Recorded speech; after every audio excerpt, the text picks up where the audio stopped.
মধ্যপ্রাচ্যে আরও 10,000 সেনা পাঠানোর কথা ভাবছে ট্রাম্প। মধ্যপ্রাচ্যে যুক্তরাষ্ট্রের সবগুলো ঘাঁটি ধ্বংস করেছে ইরান।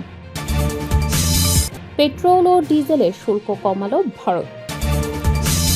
ইরান যুদ্ধে এবার আত্মঘাতী হামলায় সক্ষম ড্রোন স্পিডবোট নামালো যুক্তরাষ্ট্র।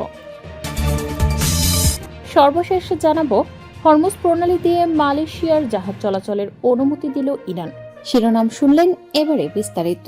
মধ্যপ্রাচ্যে আরও 10,000 সেনা পাঠানোর কথা ভাবছে ট্রাম্প। ইরানের সঙ্গে যুদ্ধ পরিস্থিতির মধ্যে মধ্যপ্রাচ্যে আরও 10,000 স্থলসেনা পাঠানোর পরিকল্পনা করছে পেন্টাগন।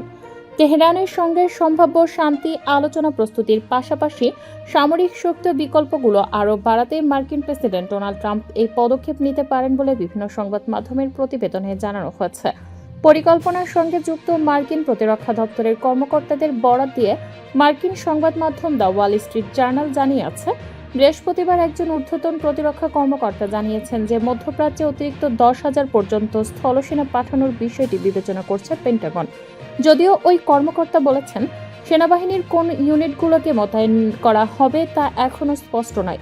তবে কর্মকর্তারা ইঙ্গিত দিয়েছেন যে তাদের ইরানের মূল ভূখণ্ড এবং দেশটির প্রধান তেল রপ্তানি কেন্দ্র খার্গো দ্বীপের অপারেশনাল রেঞ্জের মধ্যেই মোতায়েন করা হতে পারে। মধ্যপ্রাচ্যে যুক্তরাষ্ট্রের সবগুলো ঘাঁটি ধ্বংস করেছে ইরান। মধ্যপ্রাচ্যে যুক্তরাষ্ট্রের 17টি সামরিক ঘাঁটি ধ্বংস করে দেওয়া হয়েছে বলে দাবি করেছে ইরানের সশস্ত্র বাহিনী। দেশটির সশস্ত্র বাহিনীর এক জ্যেষ্ঠ সামরিক মুখপাত্র এ দাবি করেছেন। ইরানি সংবাদ সংস্থা মেহর নিউজ এজেন্সির এক প্রতিবেদনে এ তথ্য জানানো হয়।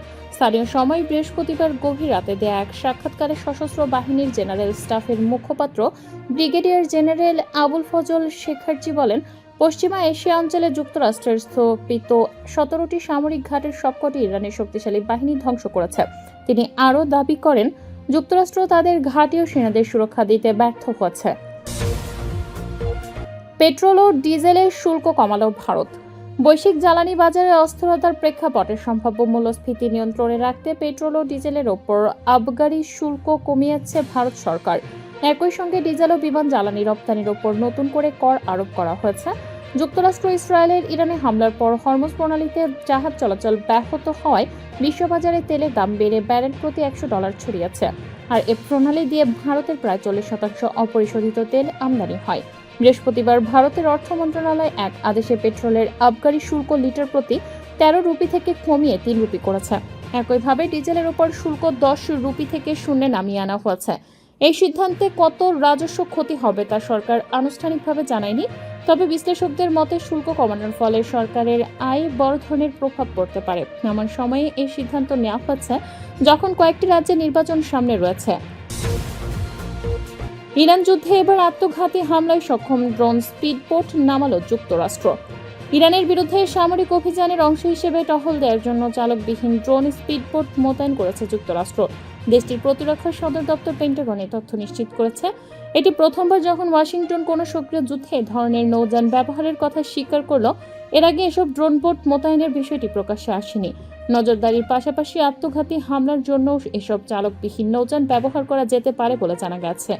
রয়টার্সের আগের এক প্রতিবেদনে উল্লেখ করা হয়েছিল, চালকবিহীন নৌবহর গড়ে তুলতে গিয়ে মার্কিন নৌবাহিনী বিভিন্ন চ্যালেঞ্জের মুখে পড়েছিল। তবে সেই বাধা কাটিয়ে এখন এসব প্রযুক্তি যুদ্ধক্ষেত্রে ব্যবহার করা হচ্ছে।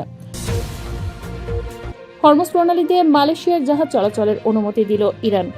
মালয়েশিয়ার জাহাজগুলোকে হরমুজ প্রণালী দিয়ে চলাচলের অনুমতি দিয়েছে ইরান। বিষয়টি নিশ্চিত করেছেন মালয়েশিয়ার প্রধানমন্ত্রী আনোয়ার ইব্রাহিম। খবর আল জাজিরার। বৃহস্পতিবার আনোয়ার ইব্রাহিম জানান, মালয়েশিয়ার জাহাজ চলাচলের জন্য অনুমোদন দিয়েছেন ইরানের প্রেসিডেন্ট মাসুদ পেজেশকিয়ান। এজন্য তিনি ইরান সরকারকে ধন্যবাদও জানান।